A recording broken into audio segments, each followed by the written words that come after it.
자, 안녕하세요. 교현쌤입니다. 오늘은 뭐 하는 날이냐면은 생명 시스템에서 일어나는 우리가 화학 반응, 요거를 이제 공부할 차례거든요. 그래서 이제 물질 대사라고 하는 건 뭔가, 그리고 우리가 생명체 안에서 일어나는 화학 반응과 생명체 밖에서 일어나는 화학 반응의 차이, 그리고 이제 그때 효소라고 하는 게 관여하게 되는데, 요 효소의 특징, 이런 것들을 우리가 이제부터 차근차근히 정리를 할 겁니다. 그래서 우리가 일단 이번 단원에서 주요 주제인 뭐요? 물질 대사부터 먼저 정리를 하고 넘어가도록 하겠습니다. 자, 물질 대사란 무엇인가? 라고 물어보잖아. 그러면은 보통 이렇게 말해요. 생명체 내에서 일어나는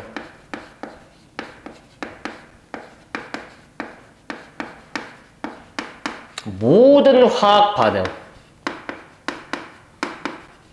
이것을 우리가 물질대사라고 얘기를 합니다.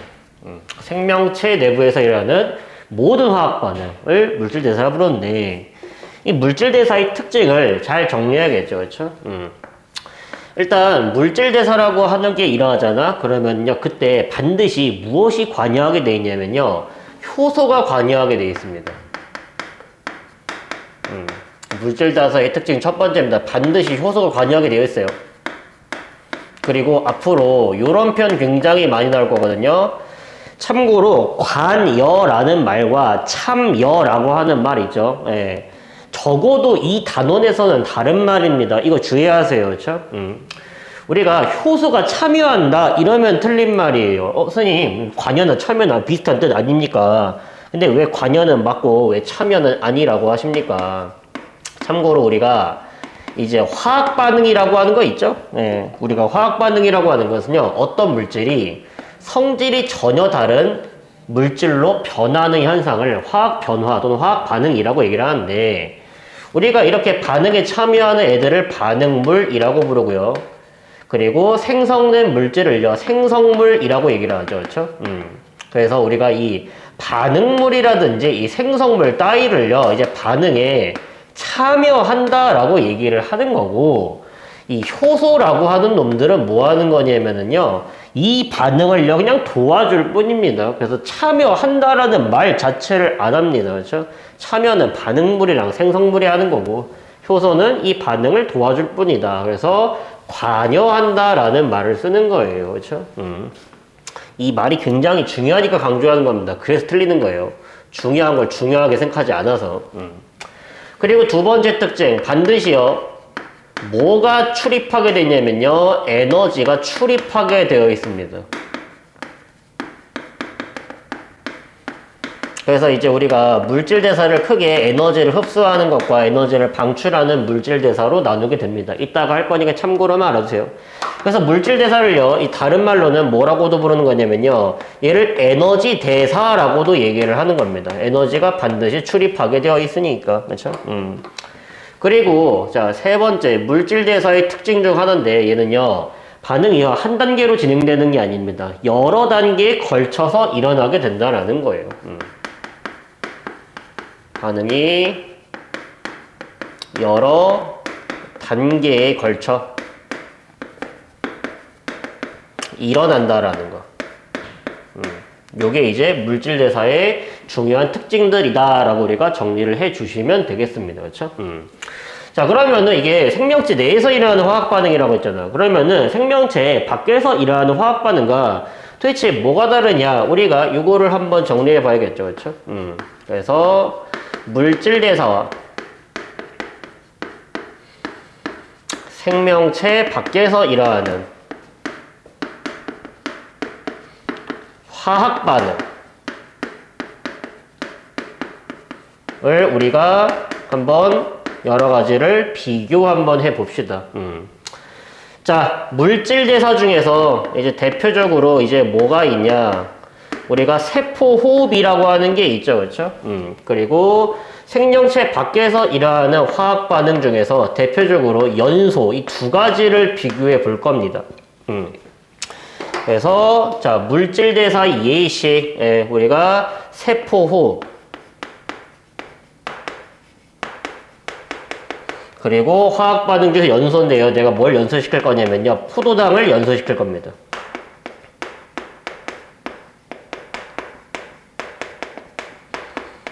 자, 이 두 가지를 예시로 제가 한번 설명해 보도록 할게요. 일단은 얘네들의 반응물과 생성물 같이 비교해 보도록 하겠습니다. 자, 화학 반응식 한번 비교해 볼게요. 그쵸? 자, 물론 이거를 외울 필요는 없습니다. 제가 참고로만 알려드리는 거예요. 자, 우리가 세포흡이라고 하는 게 뭐죠? 네, 포도당이랑 뭐를 이용해가지고요. 산소를 이용하여, 자, 뭘 만들죠? 이산화탄소. 그리고 물. 그리고 이때 뭐가 방출돼? 같이 에너지가 방출이 되는 거죠. 그렇죠? 그래서 우리가 얘를요, 화학 반응식으로 적어보잖아. 그러면요, 우리가 이렇게 적을 수가 있겠죠. 포도당이 참고로 탄소 6개, 수소 12개, 산소 6개로 이루어져 있는 물질이고, 산소 같은 경우는 O2, 이게 6분자 필요합니다. 그렇죠? 그리고 이산화탄소 6분자랑 물 6분자랑 이제 에너지가 방출되게 되는 거예요. 그렇죠? 근데 연소라고 하는 게 뭐죠? 연소라고 하는 건 어떤 물질이 산소랑 빠르게 결합하면서 빛과 열을 방출하는 반응을 연소 반응이라고 부르는 거예요. 그렇죠? 근데 내가 지금 적은 게 뭐야? 세포흡의 반응식 적은 거야. 그렇죠? 근데 포도당을 연소시켜도요. 반응식은 뭐하다? 똑같다라는 거예요. 그렇죠? 그래서 우리가 화학 반응식 비교해 보잖아. 그러면요. 그냥 한글로 적을게요. 당신들 머리 아프게 하기 싫으니까. 요런 화학 반응식 당연히 외울 필요 없습니다. 요런 거는 이제 우리가 통합과학 2에서 이제 산화환원 이런 거 할 때 그때 외울 거예요. 그렇죠? 지금 참고로 알아두셔. 어쨌든 간에 둘 다 똑같다. 포도당이랑 산소 이용해서 이산화탄소랑 물이 발생되게 되므로 반응물과 생성물이 뭐하다? 동일하다라는 거죠. 그렇죠? 자, 그리고 이제 우리가 두 번째 얘네들이요. 이제 발생하기 위해서 필요한 온도가 있어요. 그렇죠? 그래서 자, 우리가 반응 온도 비교 한번 해 볼게요. 자, 세포 몇 도씨 정도에서 일어나냐? 우리 체온 범위 정도에서 일어나죠. 뭐 대략 한 37도씨 정도.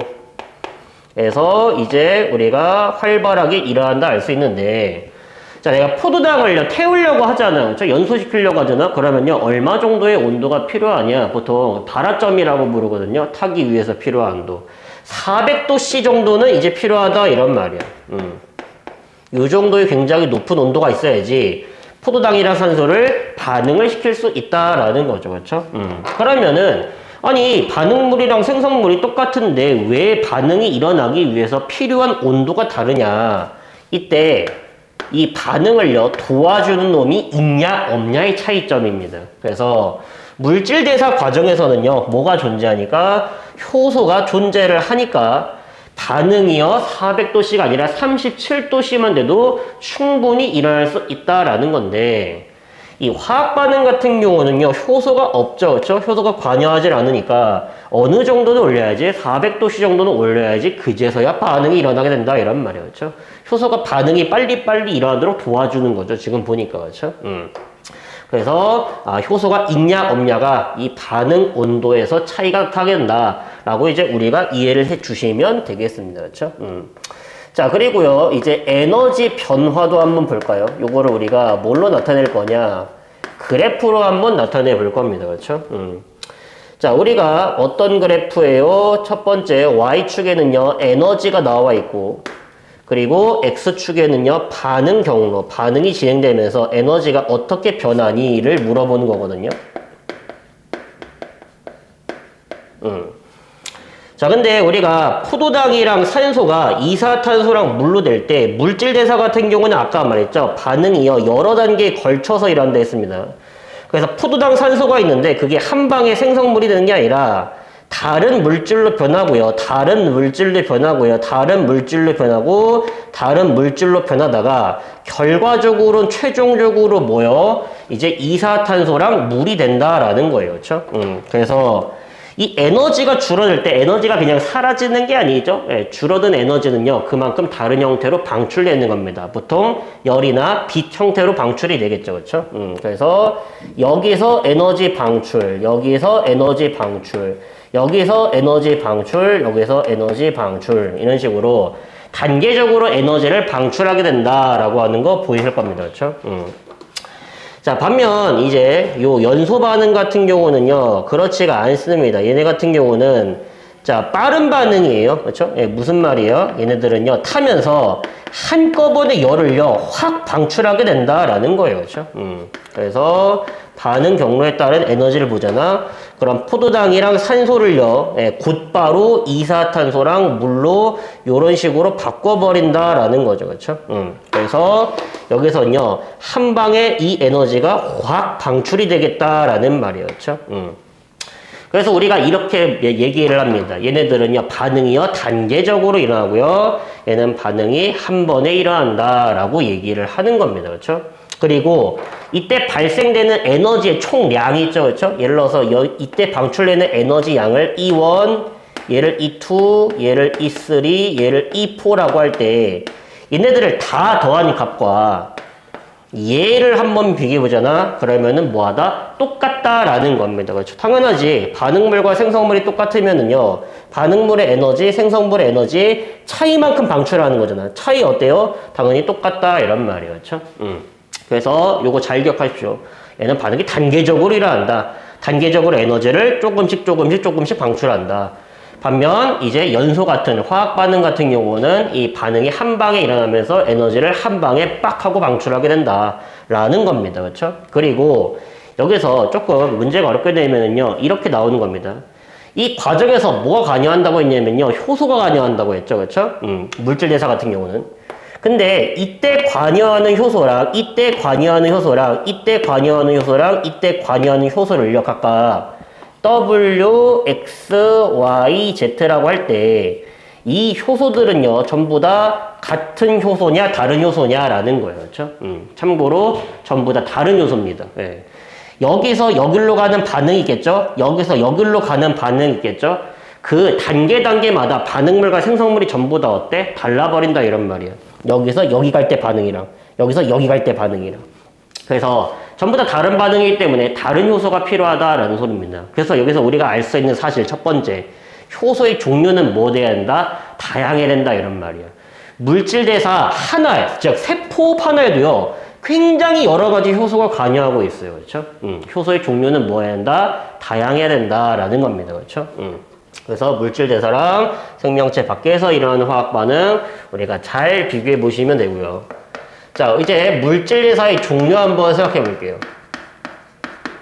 우리 아까 전에 물질 대사는요, 에너지가 흡수되냐 또는 에너지가 방출되냐에 따라서 나눈다고 했습니다. 그렇죠? 그래서 우리가 물질 대사는 크게 두 가지로 나눠요. 첫 번째는요, 동화작용이라고 하는 것과 두 번째, 이화작용이라고 하는 것으로 나눕니다. 자, 그러면은 우리가 각각의 차이를 알아야겠죠. 그렇죠? 자, 일단 말 뜻.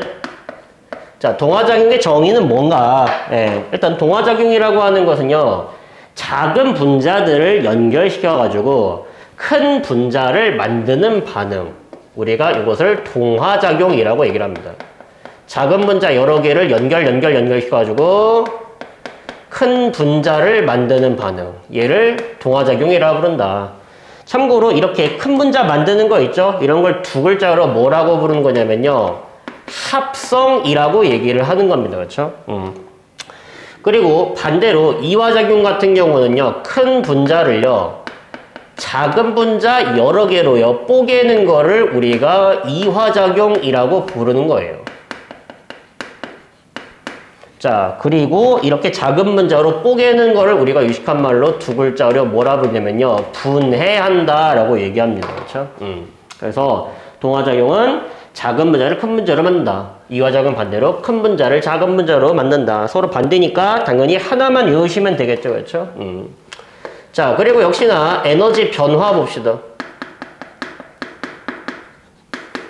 자, 참고로 동화작용이 일어날 때 에너지는 어떻게 변하는가? 자, 마찬가지로 반응 경로에 따른 에너지 변화를 볼 건데, 자, 작은 분자랑 큰 분자 중에 누가 더 에너지를 많이 가지고 있냐라는 거죠. 그렇죠? 참고로 우리가 이 아미노산 있죠? 앞에서 생명 시스템을 구성하는 물질을 공부했죠. 그렇죠? 생명체를 구성하는 물질. 아미노산이 여러 개가 연결되면은요, 뭐가 만들어져요? 단백질이라고 하는 게 만들어질 수 있죠. 뭐 엄밀히 말하면 이거 폴리펩타이드라 부르는 거지만. 귀찮으니까 단백질이라고 할게요. 자, 이런 식으로 아미노산 5개로 이루어진 단백질이 있고요. 아미노산 5개가 따로따로 떨어져 있는 거야. 자, 그러면은 이 둘 중에 누가 더 에너지를 많이 가지고 있냐 이렇게 물어보는 거예요. 그렇죠? 참고로 누가 더 에너지를 많이 가지고 있냐면요. 거대한 분자가 에너지를 더 많이 가지고 있습니다. 왜요, 선생님? 이 화학결합 있죠? 예, 우리가 이 화학결합에 뭐가 저장되어 있냐면요. 에너지가 저장되어 있기 때문이에요. 그렇죠? 그래서 우리가 작은 분자 여러 개보다는 큰 분자 하나가 더 많은 에너지를 가지고 있다라고 이제 우리가 보시면 되겠습니다. 자, 그럼 동화작용 같은 경우는 작은 분자를 큰 분자로 만들었기 때문에 에너지가 어떻게 변하죠? 작은 분자 여러 개는 에너지가 작고, 이게 반응물이죠. 그렇죠? 자, 그리고 큰 분자, 이게 생성물이죠. 그렇죠? 그러면은 작은 분자가 큰 분자가 될 때는, 자, 에너지가 어떻게 돼요? 증가를 하죠. 그렇죠? 근데 에너지가 공짜로 증가할 수 있을 리가 없습니다. 그렇죠? 예, 에너지 보존 법칙 배웠죠? 예, 에너지는 사라지지도 않고 생겨나지도 않는 거예요. 전환만 될 뿐이지. 자, 에너지가 증가했다라는 말은요. 무슨 말이야? 주변에서 에너지를요. 뭐 해왔다? 흡수해왔다라는 겁니다. 그렇죠? 그래서 우리가 에너지를 흡수하는 반응이라고 해서 얘를 다른 말로는 뭐라고도 부르냐면요. 흡열 반응이라고도 부르는 거예요. 보통 주로 열 에너지 형태로 흡수하기 때문에, 그렇죠? 물론 광합성 같은 경우는 빛에너지 같은 것도 흡수하니까 그냥 에너지를 흡수하는 반응을 그냥 일반적으로 흡열 반응이라고 얘기를 하는 겁니다. 그렇죠? 저기 열 에너지만 흡수하는 건 아니에요. 빛 같은 것도 흡수할 수 있습니다. 자, 그러면은 마찬가지로 자, 이화작용도 한번 같이 한번 볼까요? 네. 자, 이화작용도 반응 경로에 따른 에너지 변화, 뭐 당연히 뭐 동화작용이랑 반대겠죠. 얘는 큰 분자를 작은 분자로 뽀개는 거기 때문에 큰 분자 같은 경우는요 에너지가 많이 있습니다. 그렇죠? 얘네들이 반응물이죠. 그렇죠? 자, 반면에 생성물 같은 경우 작은 분자 여러 개니까 에너지가 작아집니다. 자, 그러면요 이렇게 에너지가 작아졌는데요, 이 에너지가 사라진 거냐? 아까 말했죠. 그럴 리가 없습니다. 다른 형태로 방출된 거죠. 그렇죠? 네, 그래서 이때 같은 경우는요 이 차이만큼의 에너지를요 뭐 하게 되면서 방출하게 되면서 에너지가 줄어드는 거다라고 해석하는 거죠. 그렇죠? 그래서 우리가 에너지를 방출하는 반응이라고 해서 얘를요 다른 말로는 발열 반응이라고도 얘기를 하는 거죠. 그렇죠? 그래서 알아두실 것, 동화작용과 이화작용의 차이, 한쪽은 에너지를 흡수하는 반응이다, 한쪽은 에너지를 방출하는 반응이다 라는 거를 꼭 이제 구분해서 잘 암기해 주십시오. 생성물과 반응물 중에 누가 더 에너지 크니 작니 뭐 이런 식으로 물어보기도 합니다. 그렇죠? 근데 뭐 정작 더 중요한 거는요, 그래서 그 우리 몸에서 일어나는 동화작용과 이제 이화작용에 예시에 어떤 것들이 있습니까? 사실 이게 중요한 거죠. 그렇죠? 자, 아까도 말했지만요. 동화작용은요. 작은 분자를 큰 분자로 만드는 거고요. 우리가 이거는 걸 합성이라고 부릅니다. 그래서 몸에서 일어나는 무조건 합성이란 단어가 붙잖아? 그냥 무조건 동화작용이에요. 그렇죠? 그래서 합성 붙은 게 뭐 있는데요? 식물만 할 수 있는 거. 대표적으로 광합성 같은 게 있죠. 엽록체에서 일어나는 거. 그렇죠? 그래서 광합성뿐만 아니라 예를 들어서 우리가 이거 중학교 3학년 때 배웠는데 기억나니? 우리가 밥을 많이 먹잖아? 그러면은요 이제 우리 간에서 이자에서 인슐린이라고 하는 호르몬이 분비돼요. 그래서 인슐린이라고 하는 호르몬이 간으로 가가지고요 포도당을요 연결시켜가지고요 글라이코젠이라고 하는 물질로 만듭니다. 그렇죠? 예, 작은 분자를 이용해서 큰 분자를 만들어요. 그렇죠? 그래서 글라이코젠을 합성한다라고 얘기를 합니다. 포도당을 이용해서 글라이코젠 합성. 그리고 이제 우리 몸에서요, 이제 그 단백질을 소화시키잖아. 그러면요, 질소 노폐물이 나오게 됩니다. 대표적으로 암모니아 같은 거. 그래서 그 암모니아가 굉장히 독성이 강하기 때문에 우리 몸에서 해독 작용을 해야 되거든요. 좀 독성이 약한 물질로 바꿔줘야 되거든요. 그럴 때 암모니아랑 이산탄소를 이용해 가지고요, 요소를 만듭니다. 역시 이산탄소보다는 요소가 더 크기 때문에 이산탄소랑 그 암모니아보다는. 그래서 우리가 그런 거를 요소 합성이라고 얘기를 하는 거예요. 그렇죠?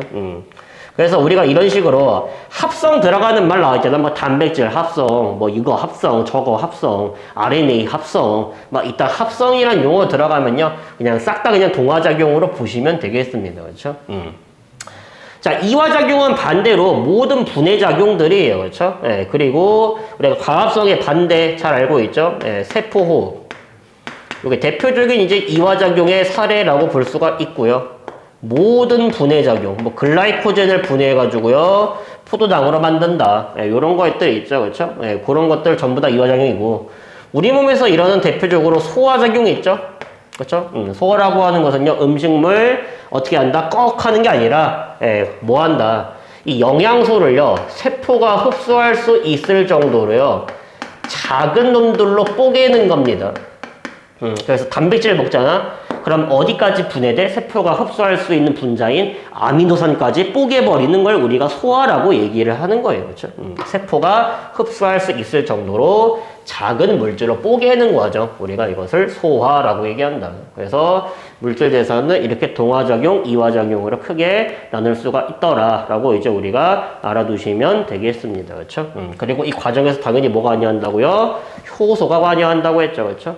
그래서 우리가 지금부터 본격적으로 공부할 내용이 그 효소에 대한 내용입니다. 그게 271페이지 나와 있죠. 그렇죠?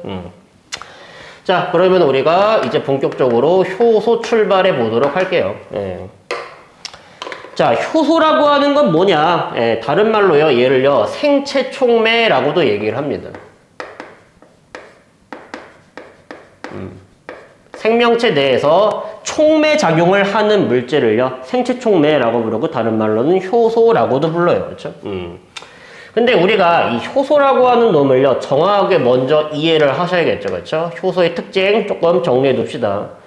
자, 일단 효소는요, 앞에서 생명체를 구성하는 물질 배웠죠. 그렇죠? 그거 기억나니? 항체, 효소, 호르몬의 주성분은 이것이다 라고 배웠죠. 기억나? 자, 주성분은요, 단백질입니다. 그리고 주성분이 단백질이라는 소리는요, 얘가 열이나 다른 산성이나 염기성을 띠는 물질에 굉장히 약하다라는 특징을 가지고 있는 거죠. 그렇죠?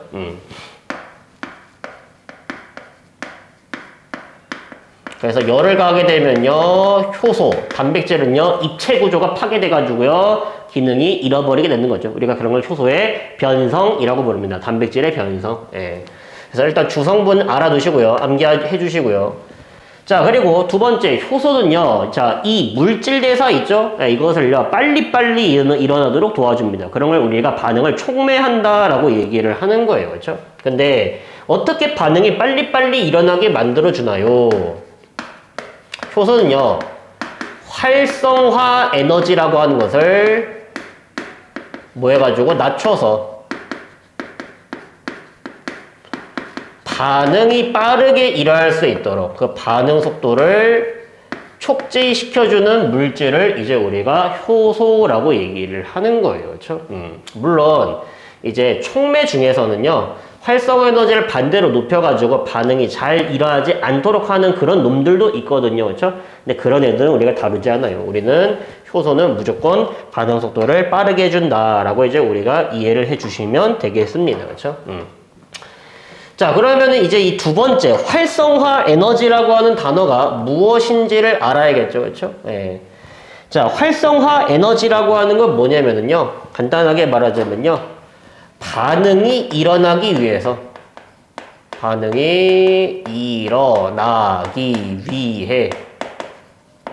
필요한 최소한의 에너지, 우리가 반응이 일어나기 위해서 필요한 에너지의 최소값 있죠? 그것을 우리가 활성화 에너지라고 얘기를 하는 거예요. 그렇죠? 자, 그러면은요, 이게 무슨 말인지 한번 찬찬히 한번 그림을 통해서 이해해 보도록 하겠습니다. 자, 예를 들어서 내가 강철 용기에다가 여기다가 수소기체랑 산소기체를 담아뒀거든요. 그렇죠? 근데 내가 수소랑 산소를 가만히 두고 25도씨에서 가만히 있었다라고 생각해보자. 자, 그러면은 얘네들은요, 반응을 해가지고요, 물 분자가 될 수가 있을까요? 25도씨에서 산소랑 수소랑 가만히 냅뒀어. 그럼 지네들끼리 막 반응해가지고 물이 만들어질까? 그렇지가 않다라는 거예요. 그렇죠? 얘를 반응을 일으키려고 하잖아. 그럼 여기에 뭐 전기 스파크를 일으키든요, 온도를 막 300도씨 이상으로 가열하든 그런 에너지를 공급하는 짓을 해줘야 된다 이런 말이에요. 여기다가 에너지를 공급을 해줘야지 그제서야 뭐가 만들어지는 거다? 물이 만들어진다라는 거예요. 그냥은 반응이 일어나지 않는다 이런 말이에요. 이 에너지의 최소값을 우리가 뭐라 부른다? 활성화 에너지라고 얘기를 하는 겁니다. 이게 활성화 에너지 이상이면 반응은 일어날 수 있는 거예요. 예를 들어서 이 반응이 일어나기 위해서 필요한 이 최소한의 에너지를요, 얼마라고 잡을 거냐. 예를 들어서 100줄이라고 하자. 예를 들자면. 그러면은 99줄의 에너지를 투입하잖아. 반응 안 일어나는 거예요. 101줄 에너지를 투입하잖아. 일어나. 200줄 에너지 투입해. 반응 일어나. 300줄 에너지 투입해. 반응 일어나. 이런 느낌이야. 그렇죠? 그래서 이 반응이 일어나기 위해선 에너지가 필요한데 그 에너지의 최소값을 우리가 활성화 에너지라 부르는구나. 그럼 생각해봐. 이 활성화 에너지가 크면 클수록요, 반응을 일으키기 위해서 내가 엄청난 에너지를 투입해야 되는 거죠. 활성화 에너지 크다. 반응이 일어나기 위해서 필요한 에너지가 매우 크다. 그럼 반응이 일어나기 오히려 힘들다라는 뜻을 가지고 있겠죠. 그렇죠? 그래서 활성화 에너지 특징 기억하세요. 요 활성화 에너지가 크다라는 말은 반응이 일어나기 위해서 필요한 에너지가 크다라는 소리므로 내가 이 반응을 일으키기 위해서 엄청난 양의 에너지를 공급해 줘야 되니까 반대로 반응은 쉽게 일어날 수 없겠구나. 즉 반응이 잘 안 일어나니까 반응 속도가 떨어지겠구나 라는 관점으로 접근해 주시면 좋을 것 같겠습니다. 그렇죠? 서로 무슨 관계다? 반비례 관계다 라고 이제 우리가 이해해 주시면 편리할 것 같아요. 그렇죠? 근데 이 효소가 무슨 짓을 한다고요? 그 활성화 에너지를 낮춘다고요. 그럼 활성화 에너지가 낮아져. 그러면은 아까 전에는요, 100도씨에서 일어날 반응이 이제는 어디서 일어난다? 30도씨면 일어날 수 있다라는 말이죠. 그렇죠? 그래서 활성화 에너지가 낮아진다. 그러니까 반대로 반응 속도도 뭐 하게 된다? 올라가게 된다. 이런 말이죠. 이 역할을 누가 해주고 있다? 촉매가 해주고 있다. 생체 촉매가 해주고 있다. 효소가 해주고 있다. 라고 이제 우리가 이해를 하시면 돼요. 그렇죠? 자, 근데 우리가 이 효소의 작용을요, 우리가 뭘로 나타내 볼 거냐면요, 그래프로 한번 나타내 볼 거예요. 자, 그래서 Y축에는 에너지, 그리고 X축에는 반응 경로가 나와 있는, 지금 계속 보고 있는 그래프죠. 이 그래프가 굉장히 많이 나옵니다. 자, 그러면요, 예를 들어 봅시다. 자, 여기에 이렇게 반응물이 이렇게 있다라고 칠게요.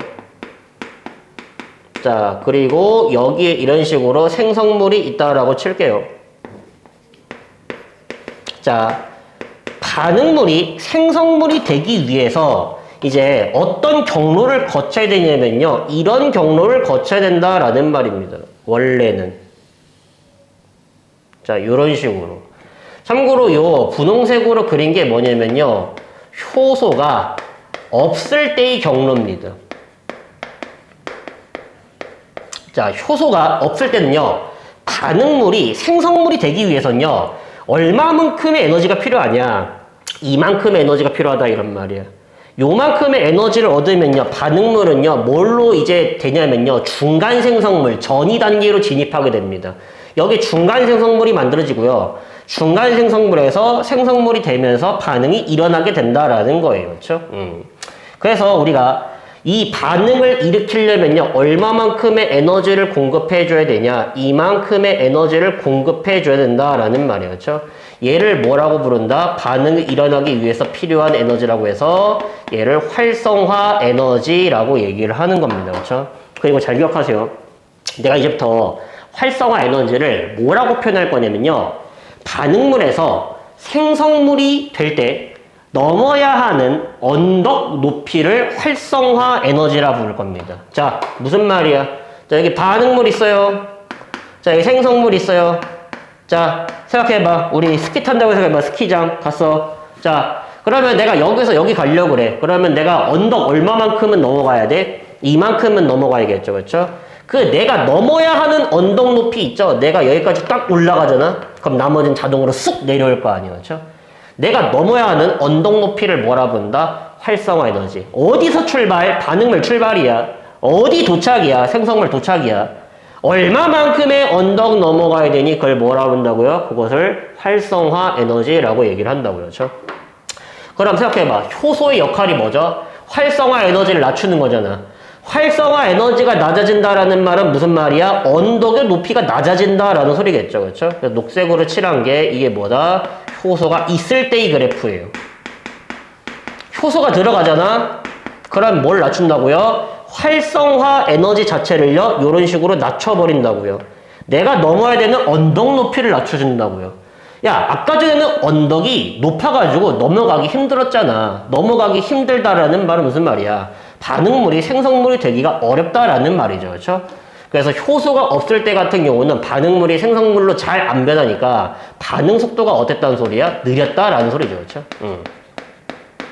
반면 효소가 들어가게 되면 무슨 일이 벌어져요? 언덕 높이가 낮아져요. 넘어가기가 쉬워져요. 반응물이 생성물이 되기가 쉬워져요. 무슨 말이야? 반응 속도가 뭐하게 된다? 증가하게 된다라는 소리겠죠. 그렇죠? 이게 효소 역할입니다. 언덕 높이 낮춰서 넘어가기 쉽게 만들어준다. 반응물이 생성물이 되기 쉽게 만들어준다. 반응 속도를 증가시켜준다. 라고 이제 우리가 잘 이해를 해 주시면 될 것 같습니다. 그렇죠? 요거를 잘 기억해 주시면 좋을 것 같아요. 네. 자, 그리고 여기서 몇 가지 용어 정리합시다.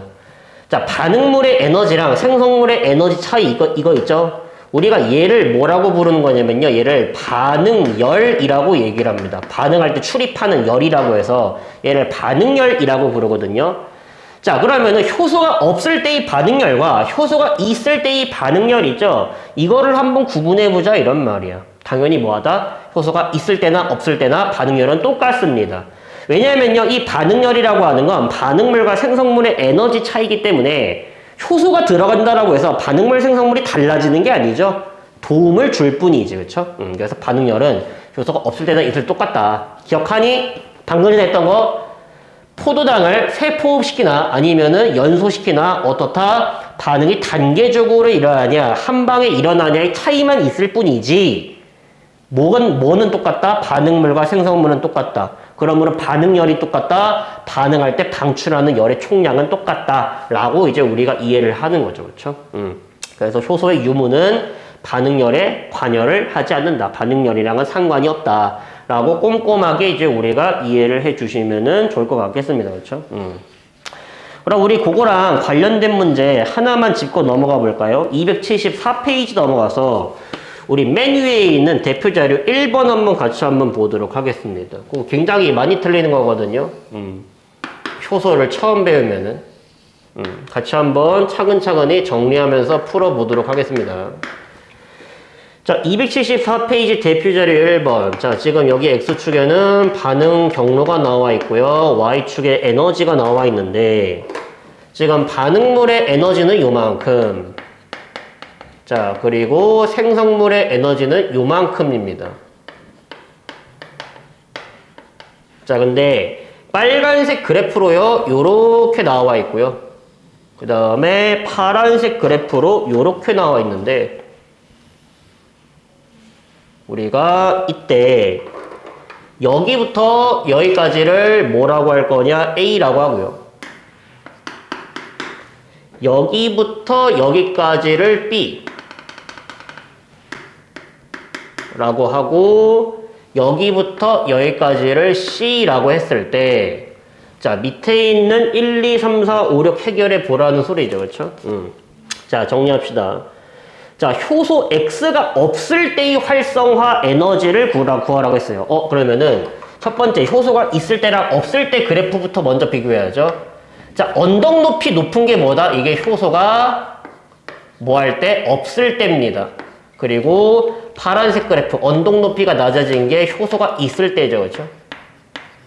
그래서 효소가 없을 때의 활성화 에너지 선생님 C죠? 라고 하시면 틀렸어요. 오케이? 효소가 없을 때 선생님 이게 활성화 에너지라면서요. 그러니까 틀리는 거야. 내가 방금 전에 뭐라고 얘기를 했냐면요. 반응물에서 출발해서 썰매 탄다고요. 썰매 스키 반응물에서 출발해서 생성물에 도착할 때까지 내가 넘어야 하는 언덕 높이라고 했어. 어디서 출발이야? 여기서 출발이야. 어디에 도착이야? 여기 도착이야.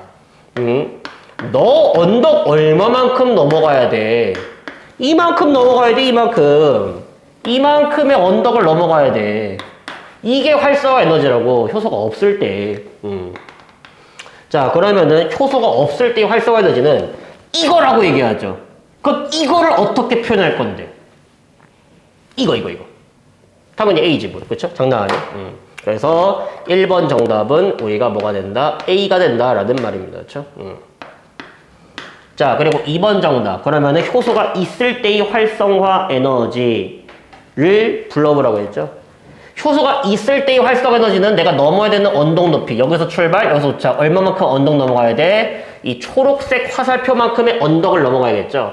그럼 얘도 식으로 표현해봐야 될 거 아니에요. 그렇죠? 그러면은 얘를 식으로 표현하려면요. 이 값이랑 이 값을 더해야 되잖아. 근데 이 값이 뭐예요? B잖아. 근데 요 값 얼마, 요 값?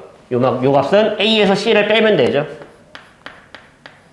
그러면은 A에서 C를 뺀 다음에 뭘 더하면요? B를 더하면요. 효소가 있을 때의 활성화 에너지라고 우리가 얘기할 수 있겠죠. 그렇죠? 요 길이 찾아내라 이란 말이야. A, B, C 이용해가지고. 그렇죠?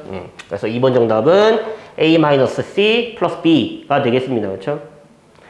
자, 3번에 이 반응의 반응열 구하래요. 반응물은요, 반응열이라고 하는 건 반응물과 생성물의 에너지 차이를 말하니까 뭐라고 대답해야 돼요? A-C라고 얘기를 하셔야겠죠. 그렇죠? 자, 그리고 네 번째, 이 효소 X는요, 이화작용을 촉매하냐, 동화작용을 촉매하냐, 이렇게 물어본 거죠. 지금 반응물과 생성물 중에 누가 더 에너지가 커요? 생성물이 더 에너지가 크죠. 생성물이 더 에너지가 크면은 뭐다? 동화작용에 관여하는 촉매다라고 하는 거죠. 그렇죠? 동화작용 촉매라고 하는 걸 우리가 알 수가 있습니다. 이 효소는 동화작용을 촉매한다. 이렇게 이해하는 거예요. 그렇죠?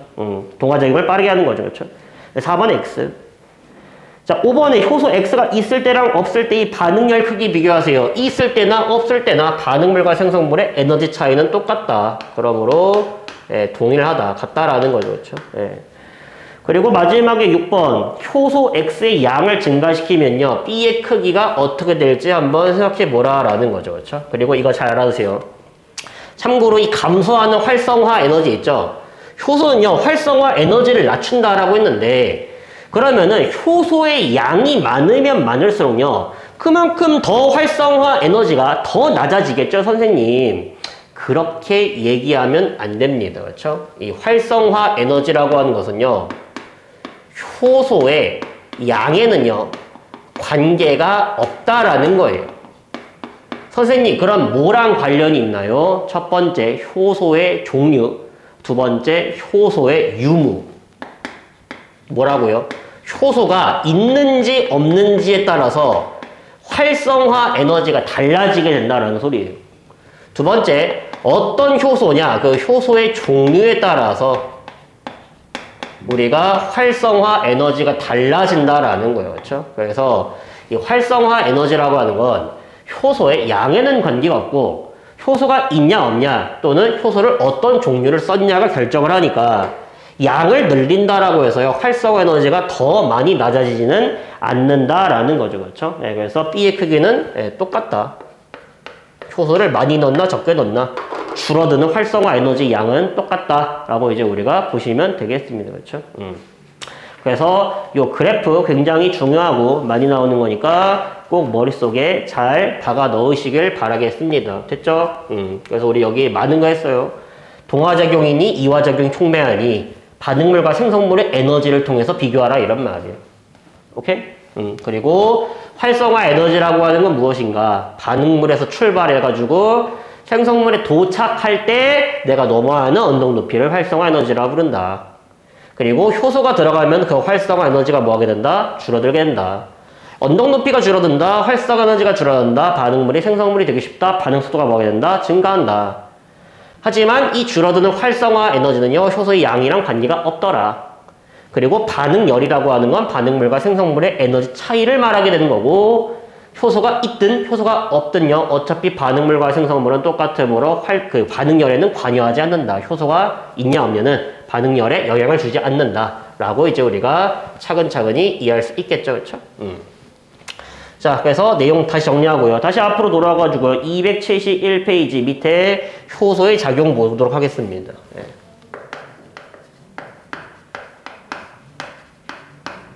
자, 우리가 이 효소의 작용을 우리가 뭘로 그릴 거냐면요. 그래프로 그리면서 그림으로 그리면서 한번 생각을 한번 해보도록 할게요.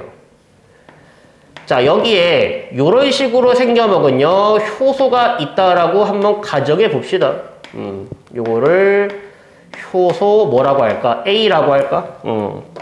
자, 효소 A라고 할게요. 자, 그리고 여기에 뭐가 있냐면요. 요렇게 생긴 물질들이 있고요. 그리고 요렇게 생겨먹은 물질들이 있어요. 오케이?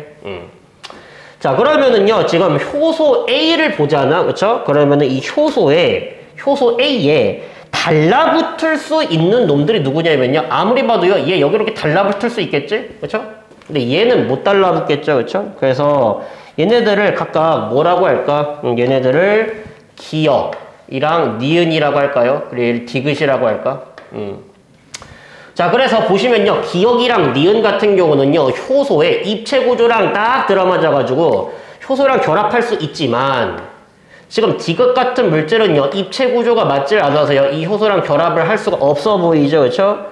참고로 우리가 이런 식으로요. 효소랑 입체 구조가 맞는 이 반응물들을요. 다른 말로는 뭐라고 부르는 거냐면요. 기질이라고 얘기를 하는 겁니다. 보통 반응물보다는 물질 대사에서는요. 기질이라고 하는 말을 많이 씁니다. 그렇죠? 효소랑 입체 구조가 딱 들어맞아가지고 이제 효소랑 결합할 수 있는 물질들을 뭐라 부른다고요? 기질이라 부른다고요. 자, 근데 기질이랑 효소랑 이제 지금 뭐 했다? 합체했다 이런 말이야. 이런 식으로. 자, 그래서 이런 물질이 만들어졌는데 우리가 얘를 뭐라고 부르는 거냐면요. 효소랑 기질이 합체를 했죠. 그래서 얘를 효소, 기질, 복합체라고 얘기를 합니다. 효소, 기질, 복합체. 줄여가지고 효기복. 네. 자, 어쨌든 간에. 자, 효기복이 만들어졌다 이런 말이에요. 그렇죠? 참고로 농담입니다. 그렇죠? 예. 줄여서 얘기하는 거 귀찮으니까. 예. 자, 그래서 효소기질 복합체가 만들어졌는데 이 효소기질 복합체의 중요한 점 뭐냐면요. 얘가 이렇게 효소기질 복합체가 만들어져야지 뭐가 줄어들게 되냐면요. 이 반응에 활성화 에너지가 줄어들게 된다라는 거예요. 효소기질 복합체가 만들어져야지 반응에 활성화 에너지가 줄어들게 된다라는 겁니다. 그렇죠? 자, 그리고 나서요. 이제 이 효소랑 기질이 다시 뭐가 됐다? 분리가 됐다 이런 말이에요. 이런 식으로 효소는 원래 모양으로 되돌았고요. 쟤네 둘을요 붙여가지고 이제 이런 놈을 만든 거예요. 그렇죠? 예. 자, 그래서 우리가 요렇게 만들어진 물질, 반응 후 생성된 물질이죠. 예, 우리가 얘를 뭐라 부른다? 생성물이라고 얘기를 하는 거겠죠. 그렇죠? 자, 그래서 우리가 이 그림을 보시면요. 효소의 몇 가지 특성을 이해할 수가 있습니다. 자, 첫 번째, 효소는요. 자기랑 딱 입체 구조가 들어맞는 반응물과만 결합할 수 있다라고 하는데 우리가 이런 특징을 뭐라 부르냐면 효소의 기질 특이성이라고 얘기를 하는 겁니다. 효소는 뭘 가지고 있다? 기질 특이성을 가지고 있다라고 얘기를 하는 거예요. 대표적으로 우리가 기억을 하시는지 모르겠네. 자, 아밀레이스라고 하는 우리 침이라든지 아니면은요, 저기 소장에서 분비되는 효소가 있거든요. 그렇죠? 근데 얘 같은 경우는요, 녹말을요, 뭘로 분해시키냐면요, 엿당으로 분해시켜주는 작용을 도와주는 효소입니다. 그렇죠? 야, 근데 그 아밀레이스가 그러면은 단백질을요, 아미노산으로 분해를 할 수가 있는가? 이게 당연히 불가능하다는 소리예요. 그렇죠? 이거 안 된다 이런 말이에요. 그렇죠? 아밀레이스는요, 오로지 누구랑만 결합할 수 있냐면요, 녹말이랑만 결합할 수 있어요. 입체 구조가 딱 아밀레이스랑 녹말이랑 맞기 때문입니다. 그렇죠? 그래서 우리가 아밀레이스 녹말만 분해할 수 있고 다른 애는 분해할 수 없다. 반대로 이제 우리가 펩신이라고 하는 소화 요소가 있는데, 펩신 같은 경우는 단백질을 분해하는 요소거든요. 근데 얘가 녹말을 분해할 수가 있는가? 예, 당연히 그럴 수가 없습니다. 그렇죠? 얘는 녹말이랑요, 입체 구조가 맞질 않아요. 그렇죠? 예, 그래서 펩신이라고 하는 효소는 오로지 뭐만 단백질만 분해할 수 있는 효소다. 이런 걸 우리가 뭐라 부른다? 기질특이성. 효소는요, 자신의 입체 구조랑 딱 들어맞는 놈들과만 결합할 수 있다라는 겁니다. 그렇죠? 예, 그거 잘 알아두시면 되고요. 자, 그리고 두 번째. 자, 이렇게 기질과 분리된 효소는요, 다시 뭐 할 수 있냐면요, 재사용이 가능하다라는 거예요. 효소는 재사용이 가능하다. 그래서 이 효소라고 하는 놈들은요, 우리 몸에서 많은 양이 필요하지가 않다라는 거예요. 적절한 양만 있으면 된다라는 거예요. 그렇죠? 이건 마치 뭐랑 똑같냐면요, 우리 집에 있는요, 물컵 같은 거야. 그죠? 컵이죠, 컵? 컵 같은 거야. 컵의 종류는 뭐 돼야 되냐? 다양해야 돼. 그렇죠? 그래서 물 먹는 컵도 있고, 커피잔도 있고, 맥주잔도 있고, 소주잔도 있고, 이런 식으로 다양한 컵이 존재한다 이란 말이야. 근데 너네 집에서 맨날 물 마시는데 한 컵 한 200개 정도 되니? 그럴 리가 없죠. 왜냐고요? 컵은요, 씻어서 재사용하면 되니까. 그래서 효소는 우리 집에 있는 컵이랑 비슷하다라고 생각하시면 되겠죠. 그렇죠? 그리고 아까 말했던 이 효소기질 복합체가 만들어져야지 반응의 활성화 에너지가 뭐하게 된다? 줄어들게 된다라는 건데, 참고로 알아두십시오. 그렇죠? 이 효소기질 복합체의 농도 있죠? 효소기질 복합체의 농도, 쉽게 말하면 양. 이 크면 클수록요, 반응 속도가 그만큼 빨라지게 됩니다. 일을 하려면은 일꾼이랑 일이 만나야겠죠. 그렇죠? 그래서 이 효소기질 복합체가 많다라는 말이요, 일꾼들이 일을 하고 있다라는 소리니까 반응이 빨리빨리 일어난다는 소리입니다. 근데 여기서 오해하시면 안 돼. 효소기질 복합체가 많다라고 해서 그만큼 활성화 에너지가 더 낮아지나요? 그건 아니라고 했어요. 이것은요, 오로지 뭐랑만 관련있는 거야? 효소의 양에는 관계가 없고, 효소가 있는지 없는지, 효소가 어떤 종류를 썼는지에만 관련이 있다라고 했어요. 그렇죠? 그래서 효소기질 복합체의 양을 늘리면 늘릴수록요, 반응 속도가 빨라진다. 맞아요. 하지만 효소기질 복합체의 농도가 크다라고 해서 활성화 에너지가 더 낮아지나요? 그건 아니야. 그렇죠? 예, 그거를 우리가 꼭 잘 기억해 주시면은 좋을 것 같겠습니다. 그렇죠? 효소는 이런 특징이 있다. 정리해 주시면 되겠습니다. 예, 그리고 272페이지로 넘어가서 이제부터 이제 효소의 작용에 영향을 미치는 여러 가지 요인들을 볼 거거든요. 이건 조금 어려운 내용인데요. 근데 알아는 둬야 돼. 일부 학교에서 계속 출제하고 있거든요. 그렇죠? 효소의 작용에 영향을 미치는 요인. 총 3가지가 있습니다. 첫 번째, 기질의 농도, 그리고 두 번째, 온도, 그리고 세 번째, pH. 이렇게 3개가 있어요. 그렇죠? 자, 그러면은 첫 번째, 우리가 온도부터 먼저 알아볼까요? 자, 우리가 온도가 높으면 높을수록요, 화학 반응은요, 더 빠르게 일어나겠죠? 뭐 엄밀하게 말하면요, 생명체 밖에서 일어나는 화학 반응은 맞거든요. 근데 생명체 내부에서 일어나는 화학 반응, 즉 물질 대사는 아닙니다. 자, 예를 들어서 Y축에 반응 속도라고 나와 있고 X축에 온도라고 나와 있는데, 자, 어떤 일이 벌어지냐, 이제 효소 같은 경우는요, 특정 온도에서 가장 화학 반응이 빠르게 일어나고요, 그 특정 온도를 넘어가는 순간부터는 반응 속도가 급격하게 떨어지기 시작합니다. 그리고 우리가 이 온도 있죠? 반응 속도가 최대가 될 때의 온도를 우리가 최적 온도라고 얘기를 하거든요. 최적 온도가 보통 한 37도씨, 사람의 한 체온 정도라고 생각하시면 돼요. 그렇죠? 자, 그럼 우리는 의문이 들어야죠. 아니, 온도가 올라가면은 왜 반응 속도가 빨라지고 온도가 여기를 넘어가는 순간부터는 왜 반응 속도가 느려집니까? 요 정확한 이유를 알아야겠죠. 자, 여기서 반응 속도가 빨라지는 것은요. 자, 분자의 운동이 활발해지기 때문입니다. 온도 올릴수록요. 분자 운동이 뭐하게 되므로 활발해짐으로요. 효소랑 잘 결합을 해가지고요. 생성물이 된다 이런 말이에요. 그렇죠? 아니 그러면은 온도를 올릴수록요. 점점 분자 운동이 더 활발해져가지고 반응 속도는 더 빨라져야 되는 거 아닌가요? 문제는 얘가 뭐하다? 단백질이기 때문입니다. 효소는 주성분이 단백질이니까 특정 온도를 넘어가는 순간부터는요. 효소의 입체 구조가 망가지게 되고요. 그 입체 구조가 망가지게 되면요. 그 효소가 제대로 된 기능을 못하죠. 그렇죠? 그러니까 반응을 더 이상 촉매를 할 수가 없다라는 겁니다. 그래서 여기부터는 뭐가 때문에 효소의 변성이 일어나는 구간이기 때문에 반응이 오히려 덜 일어나게 된다라는 거죠. 그렇죠? 그래서 물질대에서 효소 같은 경우는요. 이러한데 효소가 아니라 주성분이 단백질 아니라 주성분이 무기물로 만들어진 촉매들 있죠. 우리가 걔네들을 무기촉매라고 얘기를 합니다. 대표적으로 우리가 과산화수소를 분해할 수 있는 촉매는요. 두 가지가 있습니다.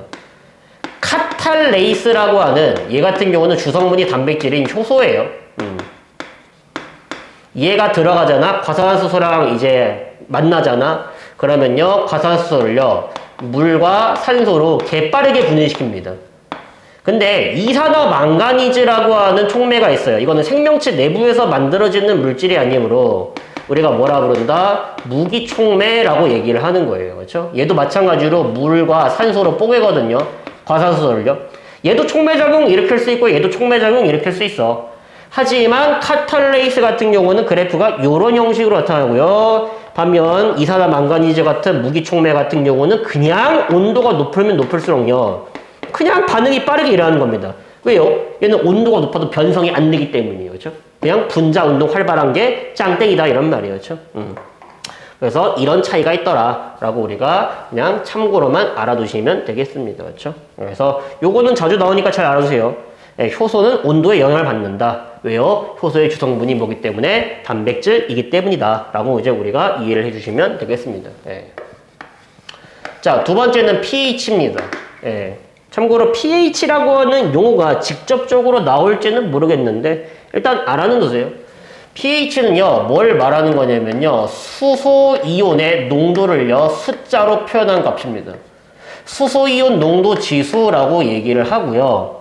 일반적으로 25도씨에서 pH가 7이잖아? 그럼 중성이고요. pH가 7보다 작잖아? 그러면요, 산성이고요. pH가 7보다 크면은요, 염기성이라고 얘기를 합니다.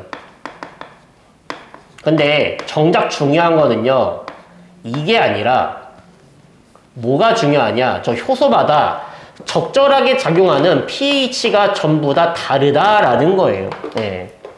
자, 뭔 말이냐? 자, 예를 들어볼게요. 역시 Y축의 반응 속도. 자, X축에 pH가 있다라고 한번 해볼게요. 자, 내가 아밀레이스라고 하는 효소가 있거든요. 근데 걔 같은 경우는 pH 얼마에서 가장 활발하게 작용하냐? 7에서 가장 활발하게 작용한다. 이런 말이에요. 그렇죠? 그래서 우리가 아밀레이스에 이것을요, 뭐라 부른다? 최적 pH라고 얘기를 하는 거예요. 그렇죠? 그럼 모든 효소가 최적 pH가 7이냐? 그게 아니라는 겁니다. 그렇죠? 예를 들어서 펩신이라고 하는 소화효소 같은 경우는 pH 한 2 정도에서 이제 최적 pH가 나타나게 된다. 즉 펩신은요, 산성 환경에서 조금 이제 활발하게 작용하는 효소다라고 이해를 하시면 돼요. 그래서 지가 작용할 수 있는 pH에서 벗어나잖아? 내가 예를 들어서 아밀레이스를요, 산성이나 염기성에서 반응시키고 싶어? 반응 잘 안 일어난다는 소리예요. 왜요? 특정 pH를 벗어나는 순간부터 마찬가지입니다. 단백질의 입체 구조가 망가지게 돼요. 그래서 제대로 된 기능을 못하게 된다라고 이해하시면 됩니다. 마찬가지로 펩시들요, 중성이나 염기성 환경에 가져가잖아. 제대로 촉매작용을 못한다라는 거예요. 펩시는 산성에서 가장 활발하게 작용할 수 있는 효소거든요. 그렇죠? 그래서 우리가 이 효소라고 하는 것은 이제 pH, 제치가 제대로 작동할 수 있는 pH가 정해져 있구나. 그걸 최적 pH라 부르는구나. 라고 이제 우리가 알아두시면 되겠습니다. 그렇죠? 그 정도로만 알면 충분해요. 예. 나머지 알 필요 없습니다. 예. 자, 그리고 세 번째는 뭐냐면요. 기질의 농도, 기질의 양이에요. 기질의 농도가 반응 속도에 당연히 영향을 준다라는 건데, 우리가 이런 상상을 한번 해볼게요. 우리 방금 전에 뭐라고 공부를 했냐면요. 효소 기질 복합체가 많으면 많을수록요, 반응 속도 증가한다고 했죠. 그렇죠? 그거 한번 떠올리면서 이거 한번 그래프로 한번 나타내 볼게요. 자, X축에 기질의 농도가 나와 있고요. Y축에 반응 속도가 나와 있거든요. 자, 근데 상상해봐, 상상. 자, 예를 들어가지고 내가 여기다가 이렇게 비커 하나를 준비한 다음에 내가 여기다가 효소를요, 한 3개 정도 집어 넣은 거야. 그래서 효소가 이렇게 생겨 먹었다라고 칠까요? 자, 그래서 이렇게 효소가 3개가 있고요. 이제부터 내가 여기다가 뭘 집어넣을 거냐. 이렇게 기질을요, 하나씩 집어넣을 겁니다. 자, 내가 만약에 기질을요, 하나도 안 집어넣어요. 그럼 당연히 반응이 일어날 리가 없겠죠? 근데 내가 만약에 기질을요, 1개 집어넣었어요. 자, 그러면은요, 효소 기질 복합체가 몇 개 만들어져요? 1개가 만들어지게 됐죠? 효소 기질 복합체가 뭐랑 비례한다고요? 반응 속도랑 비례한다고 했죠. 그렇죠? 그러면은 1개 집어넣었을 때 효소 기질 복합체 1개 만들어지면서 반응 속도가 이 정도가 될 겁니다. 자, 근데 내가 1개를 더 집어넣었어요. 자, 그러면 어떤 일이 벌어지죠? 효소 기질 복합체가 2개가 만들어지겠죠? 그러면서 반응 속도도 거기에 비례해서 이렇게 올라가겠죠? 자, 하나 더 집어 넣었어요. 자, 그러면은 어떻게 되죠? 마찬가지로 효소 기질 복합체 3개 만들어지고요. 그만큼 비례해가지고 반응 속도가 증가할 겁니다. 자, 내가 만약에 이번에 여기다가 기질을 하나 더 집어 넣었어요.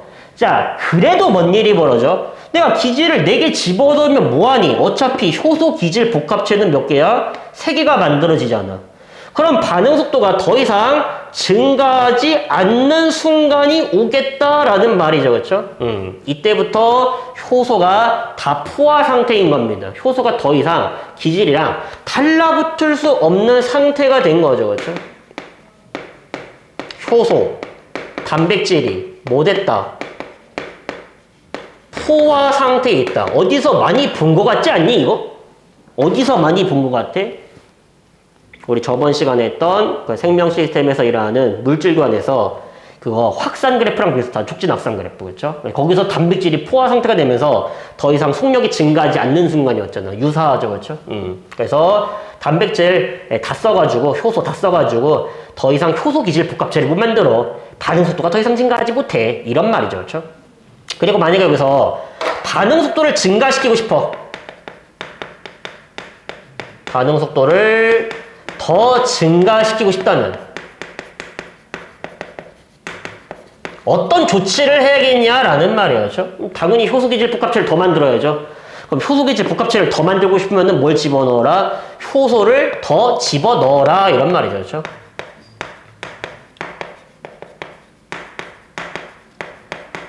우리가 요거를 이해할 수 있겠죠. 그렇죠?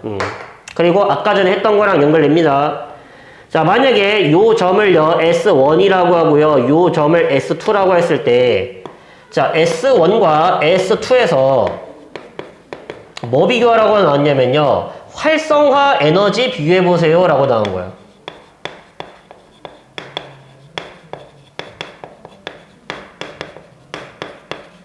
자, 그럼, 선생님, S2가 더 반응 속도가 크니까 그만큼 활성화 에너지가 더 낮겠죠. 그러면은 S1보다 S2가 더 활성화가 낮겠죠. 이러시면 안 된다라는 거예요. 그렇죠? 네. S1이든 S2든요.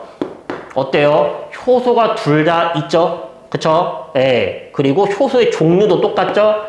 효소가 있다. 효소의 종류 똑같다. 그럼 활성화 에너지도 뭐하다? 똑같다라는 겁니다. 그래서 활성화 에너지는요. 효소가 있냐 없냐?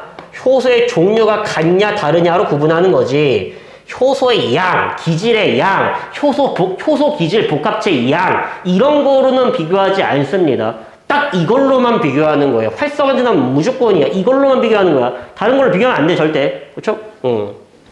그래서 우리가 이런 게 기질의 농도가 효소의 작용에 영향을 준다라고 이제 우리가 잘 알아두시면 되겠습니다. 그리고 이제 273페이지로 넘어가서 효소랑 관련 있는 생명현상들이 있죠. 우리 몸에서 효소가 어떤 작용들을 하는가가 자세하게 나와 있죠. 그냥 간단하게만 정리할게요. 소화작용할 수 있죠. 아까 했던 뭐 아밀레이스라든지 펩신, 트립신, 라이페이스 이런 것들이 소화를 도와주고 있고요. 그 다음에 식물 같은 경우는요, 과합성에 이제 효소가 있습니다. 물론 세포업에도요 효소가 관여해요. 그렇죠? 그래서 에너지 출입에 역시 효소가 관여하고 있다라는 거, 에너지 대사라는 거죠. 그리고 우리 몸에서 필요한 물질 합성한다. 그래서 뭐 항체 같은 거를 만들어 가지고 방어 작용을 하기도 하고요. 그렇죠?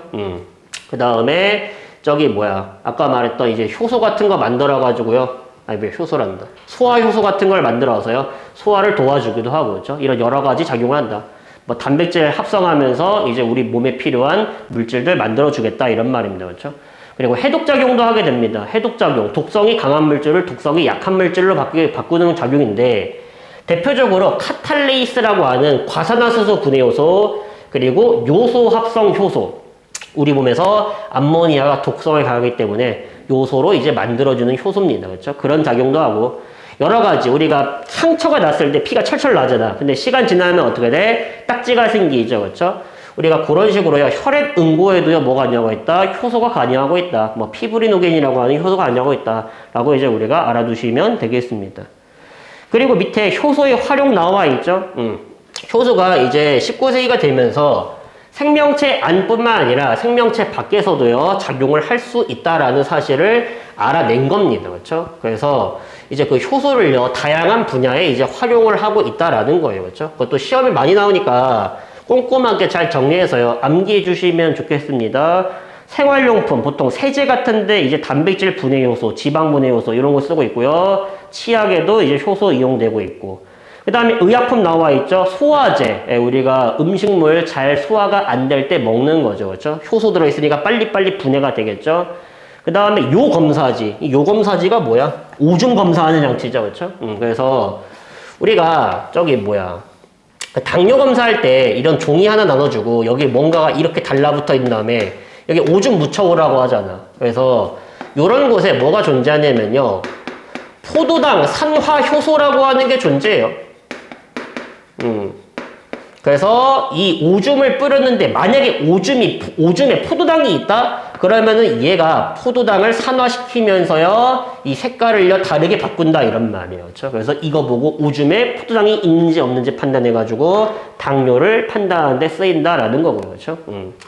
그 다음에 뭐 혈당 측정, 뭐 혈전용에 이제 아까 말했죠. 피가 굳은 사람들을 오히려 풀어줘야 될 때가 있어요. 우리 몸 안에서, 혈관에서 피가 굳으면 안 되잖아요. 그래서 혈전용에 이럴 때도 이제 효소가 이용되고 있고요.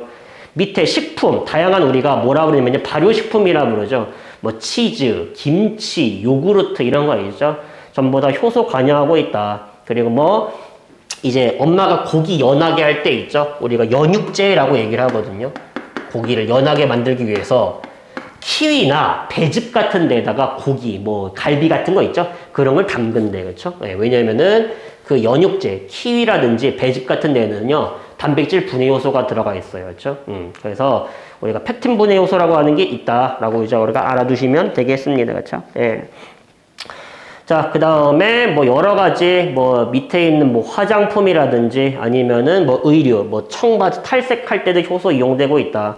각종 에너지나 환경 분야, 생명공학 분야에서도 계속 효소가 관여하고 있다. 라고 하는 거, 그런 다양한 사례들. 그거 사소하게 넘기지 말고요. 다 한 번씩 잘 차근차근 읽어보세요. 그런 거 시험에 하나하나 나옵니다. 이미 나왔고요. 다른 학교에서. 자, 그러면 우리가 예제 몇 개 풀고요. 이번 단원 마무리하도록 하겠습니다. 자, 저기 274페이지에 있는 대표자료 한번 2번 한번 같이 한번 볼까요? 자, 그림은 효소의 작용을 나타낸 것이다. A, B, C, D 가의 이름을 각각 쓰라고 했죠. 자, A 같은 경우는요, 그거 우리가 뭐라고 생각할 수가 있죠? 걔가 효소랑 달라붙는 기질이라고 생각할 수가 있죠. B가 원래 상태로 모양이 되돌아왔으니까 얘가 효소라고 생각할 수가 있겠죠. 뭐 이거 보면 되잖아요. 이거. 그쵸? 원래 상태로 되돌아온다. 재사용 가능하다. 그럼 B가 효소를 의미하는 거고요. 둘이 합쳐서 만들어진 가를 뭐라 부르는 거야? 효소 기질 복합체라고 얘기를 하는 거죠.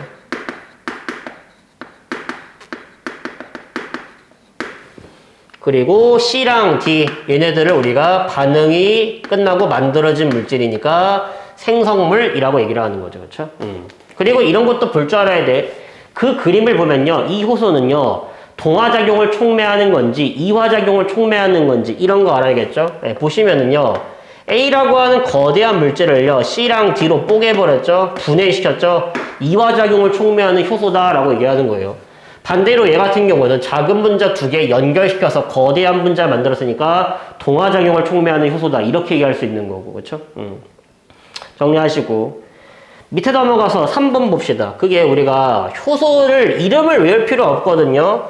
근데 유일하게 이름을 외워야 되는 효소가 걔입니다. 왜냐고요? 걔는 우리 교과서에 탐구 자료에 나와 있는 거거든요. 그렇죠? 일단 기본적인 지식부터 먼저 깔고 갑시다. 우리가 몸에서 물질 대사가 일어나다 보면요. 과산화수소라고 하는 물질이 만들어지게 됩니다. 그렇죠? 얘가 독성이 굉장히 강해요. 예, 그렇기 때문에 얘를 우리 몸에서 빨리빨리 분해해줘야 된다 이런 말이에요. 그렇죠? 그래서 과산화수소가 분해되면은요. 뭐가 나오냐면요. 물이랑 산소기체가 만들어지거든요. 이 반응이 빨리빨리 일어나도록 도와주는 촉매 이름을 뭐라고 부르는 거냐면요. 카탈레이스라고 부르고요. 이 해독작용이라고 하는 건 보통 간에서 일어납니다. 그래서 보통 이게 동물 같은 경우는 간에 들어가 있다라고 우리가 보시면 돼요. 그렇죠? 어쨌든 간에 카탈레이스에 의해서 과산화수소는 뭐랑 뭘로? 물과 산소기체로 분해된다라는 거 암기하십시오. 이거 중요해. 산소기체인지 수소기체인지 막 낚시 나옵니다. 이산화탄소기체인지. 그냥 기체라고만 암기하시면 안 돼요. 예. 그래서 우리가 요거를 이해했으면요. 이제 문제를 풀러 가봅시다. 자, 3번 볼게요. 다음은 감자에 들어가 있는 효소를 이용한 과산화수소 분해 실험이다. 자, 실험 과정 보시면요. 3% 과산화수소를요. 시험관 A부터 C에 3ml씩 넣는데요. 그렇죠? 네, 그러면은 한번 그림 그려볼까요? 우리가 여기 시험관 A, B, C가 이렇게 있는데 여기다가 전부 다 뭘 채웠다? 3% 과산화수소들을 이렇게 채워 넣었대요. 자, 근데 시험관 A는요. 아무것도 넣지 않았고요. 시험관 B 같은 경우는요. 익힌 감자 조각 4개를 넣었고요. C 같은 경우는요. 생 감자 조각 4개를 넣었대요. 이렇게 넣었대. 그리고 실험 결과 보니까 시험관 A랑 B에서는요. 아무런 변화가 일어나지 않았고 시험관 C에서는요. 기포가 발생하였다라고 나와 있죠. 그렇죠? 자, 여기는요. 변화가 없대요. 여기도 변화가 없고요. 여기서 뭐가 발생했다? 기포가 발생했대요. 자, 그러면요. 자, 1번부터 먼저 봅시다. 자, 1번. 과산화수소는 자연적으로 분해되지 않냐라고 물어봤는데, 참고로 이거 자연적으로 분해가 돼요. 이렇게 과산화수소는요, 불안정한 물질이기 때문에, 막 일주일, 막 2주일, 한 달, 1년 지나면요, 결과적으로 분해돼. 근데 그 분해되는 속도가 너무 뭐하다? 느려서 우리 눈으로 관찰이 안 된다. 이런 말이에요. 그렇죠? 네, 그래서 오해하지 마십시오. 과산화수소는 자연적으로 분해됩니다. 예, 그래서 X고요. 자, 이번에 시험관 C에서 발생한 그 기포 성분이 뭐냐라고 물어봤어요. 아까 말했죠? 산소기체 발생합니다. 자, 3번 시험관 B에서 기포가 발생하지 않는 까닭. 여기서는요. 감자를 익혀버렸죠. 근데 감자 조각에 뭐가 들어가 있다? 카탈레이스라고 하는 효소가 들어가 있는데 익혔잖아. 단백질 아까 전에 뭐 약하다고요? 열에 약하다고 했죠. 그래서 효소의 입체 구조가 이제 바뀌어가지고요. 기능을 잃어버린 거죠. 그렇죠? 그래서 열에 의해서 효소가 변성되었기 때문이다. 뭐 이런 식으로 적으면 되겠죠. 또는 또 조금만 더 디테일하게 적으면은 열에 의해서 효소의 입체 구조가 바뀌었기 때문에 기능을 잃어버렸다. 뭐 이런 식으로 적어주시면 되겠습니다. 자, 네 번째, 감자에 들어가는 효소의 이름과 작용. 카탈레이스를 분해했으니까, 과산화수소를 분해했으니까, 카탈레이스라고 적으시면 되겠고요. 얘의 작용은 뭐다? 과산화수소를 뭐랑 뭘로 분해한다? 물과 산소로 분해한다. 뭐, 이런 식으로 적으시면 되겠죠. 물과 산소로 분해하는 작용을 촉매한다. 뭐 이런 식으로 적으시면 되겠습니다. 자, 5번 시험관 C에 과산화수소를 추가로 넣으면요 다시 기포가 발생한다 라고 했는데, 자, 시험관 C에다가 반응이 끝났어. 자, 반응이 끝났는데 여기다가 추가적으로 과산화수소를 더 집어넣으면요 기포가 발생할 거냐라고 물어보는 거예요. 그렇죠? 자, 그러면 시험관 C에 여기에 카탈레이스 있죠? 근데 그 카탈레이스 뭐 할 수 있다고요? 효소니까 재사용 가능할 수 있다고 했죠? 네, 그래서 여기 카탈레이스 있다. 과산화수소를요 계속 집어넣으면 계속 반응이 일어나요. 왜? 계속 재사용할 수 있거든요. 그렇죠? 네, 무한으로 집어넣어도 무한히 반응한다. 효소는 재사용이 가능하다라는 걸 머릿속에 꼭 잘 기억을 해 주시면 되겠습니다. 아시겠니? 그렇죠? 자, 그러면은 넘어가서 275페이지에 있는 4번 한번 볼게요. 자, 이제부터 문제가 슬슬 어려워지기 시작하는 거죠. 그렇죠? 네, 거기부터는 이제 고3 이제 수능 모의평가 문제입니다. 근데 솔직히 그것도 그냥 공부를 잘했잖아. 별거 아닙니다. 겁먹지 마세요. 제발 부탁인데. 쫄아서 못 푸는 거야. 자, 4번 볼게요. 그림 가는요, 효소 X에 의한 반응에서 시간에 따른 물질 기억과 니은의 농도를 나타낸 것이고, 나는요, X에 의한 반응에서 기억의 총량을 시간에 따라 나타낸 것이다.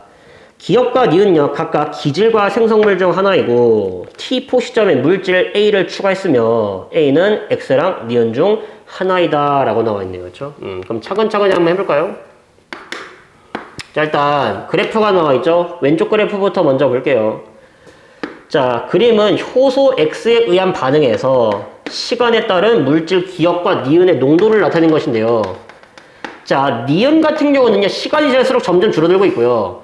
기억 같은 경우는 시간이 지날수록 점점 농도가 증가하고 있죠. 그럼 당연히, 야, 시간이 지나면서 반응물 같은 경우는 줄어들고 생성물 같은 경우는 늘어날 거 아니에요. 그렇죠? 얘는 줄어들고 얘는 늘어날 거 아니에요. 그럼 당연히 이 늘어나는 기억이 뭐고요? 얘가 생성물이고요. 줄어들고 있는 저 니은이 뭐다? 이게 반응물, 기질을 말하는 거죠. 그렇죠? 너무 간단하잖아, 이거는. 그렇죠? 왼쪽 그래프 못 보면 안 되죠. 자, 그리고 이제부터 뭐 할 거냐면은요. 오른쪽 그래프로 넘어와서, 자, 이거 구분하십시오. X축의 시간입니다. X축, Y축 확인 잘 봐야죠. 자, 나는요, X에 의한 반응에서 기억의 총량을 시간에 따라 된 것이다. 기억, 즉 생성물의 총량 말하는 거죠.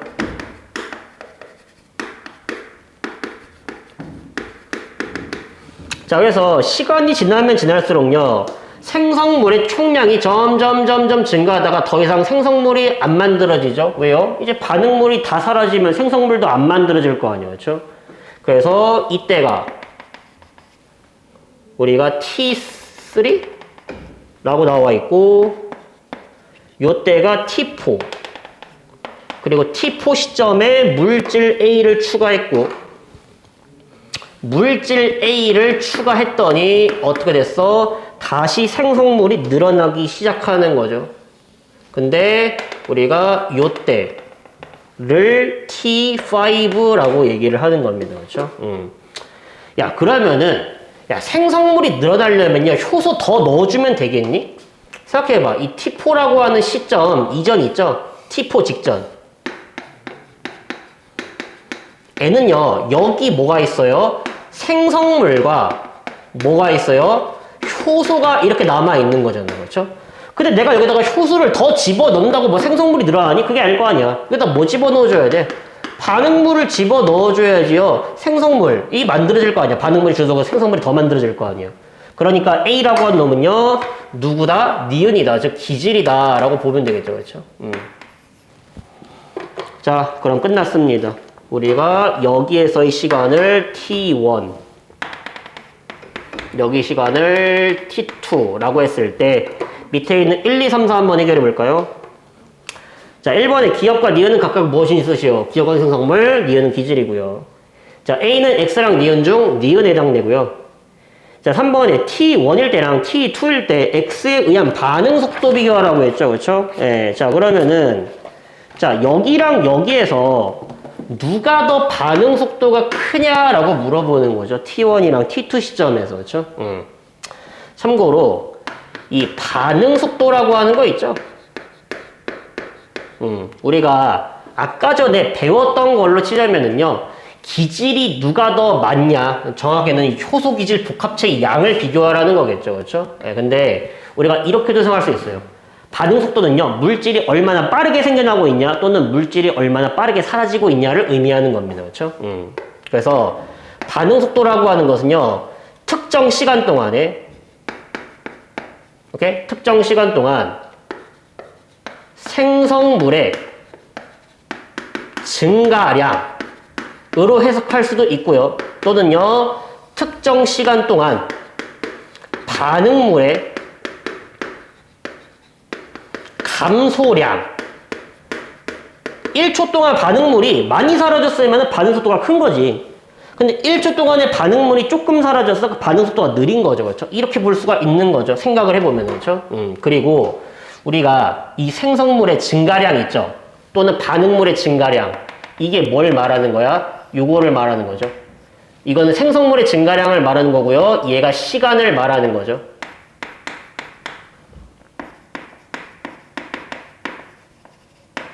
야, 그러면은 우리가 얘를 어떻게 해석할 수 있어? 얘를요, 이 그래프에서 기울기로 볼 수 있지 않겠니?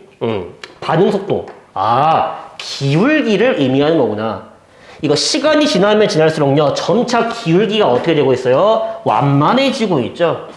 기울기가 완만해지고 있다. 무슨 말이야? 여기는요, 처음 1초 동안에 생성물이 이만큼 늘어났어. 근데 여기 보니까 시간 똑같이 1초 동안에 생성물이 요만큼밖에 안 늘어났어.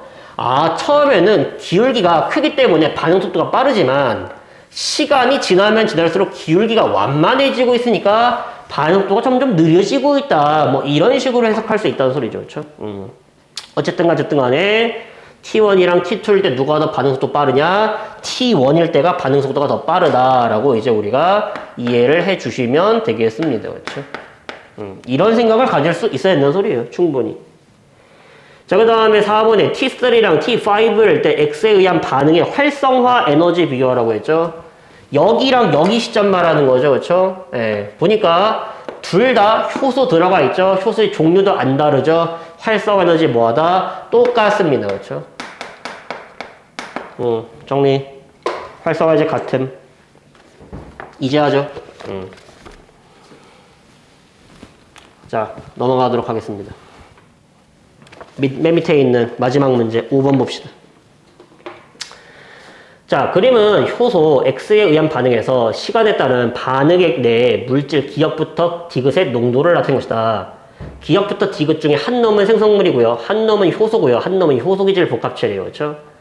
자, 그러면은요, 누가 효소고 누가 생성물이고 누가 효소기질 복합체인지 한번 생각해 보도록 하겠습니다. 자, 여기 시간 나와 있고 여기 물질의 농도가 나와 있습니다. 자, 근데 기억이라고 하는 물질은요, 시간이 지남에 따라서 이렇게 쭉 거의 증가하고 있고요. 요게 기억. 그 다음에 니은이라고 하는 물질은요, 처음에 폭발적으로 증가했다가 어느 시점에 피크를 찍고요. 그 다음에 쭉 내려가고 있죠. 이런 식으로. 요게 니은이고요. 그 다음에 디귿 같은 경우는 처음에 있다가 갑자기 감소했다가 다시 증가하는 형태. 니은이랑 어떤 반대 성향을 보여주고 있는 거죠. 그렇죠? 네, 니은이랑 디귿이랑 완전 뒤집은 것 같지 않아요? 그렇죠? 자, 그러면은 기억이랑 니은이랑 디귿이 각각 무엇인지 한번 해석해 보자. 일단 첫 번째.